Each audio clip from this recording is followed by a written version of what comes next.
물론 원고에게 외도를 했다는 증거가 있어야 하고, 그리고 피고의 인적 사항을 파악할 단서가 있어야 합니다.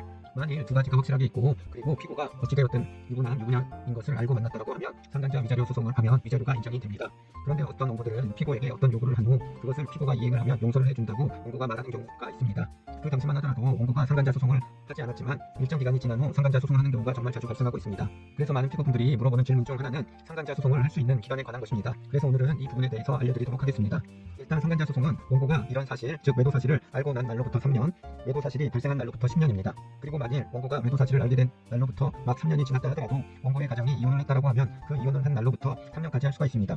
그러기 때문에 원고가 어떤 것을 했을 때 용서를 해준다고 하는 경우에는 그 증거를 반드시 확보해둬야 합니다. 가장 좋은 것은 합의서상에 피고를 상대로 상간자 소송을 하지 않기로 한다는 내용을 기재하고 원고의 자필 사인과 신분증 서본 등의 자료를 받아둬야 합니다. 만일 단순 원고가 구두상으로만 말을 했다고 하면, 그리고 그마저도 녹취나 이런 걸로 증거가 없다고 하면 이후 소멸시효가 다가오기 직전에 소송을 당한 피고분들이 많고, 그때 하소연을 해봤자 증거가 없으면 통하지가 않고 위자료가 인정되는 사실입니다. 여기서 중요한 것은 소멸시효의 경우에는 피고가 주장하지 않으면 법원은 스스로 판단해주지 않습니다. 그러기 때문에 소멸시효가 지났다고 판단이 되는 경우에는 반드시 그 주장을 해야 하고, 실제 소멸시효가 지나게 되었다고 하면 원고는 소송을 하더라도 패소를 할 수밖에 없습니다. 그리고 만일 원고가 그 당시 발각될 당시 피고에 대해서 용서를 해준다고 하면 반드시 그 증거를 확보해둬야 합니다. 녹취를 해두거나 아니면 톡이나 문자 등으로 그 증거를 반드시 확보해둬야 한다는 점 꼭 참고하시길 바랍니다.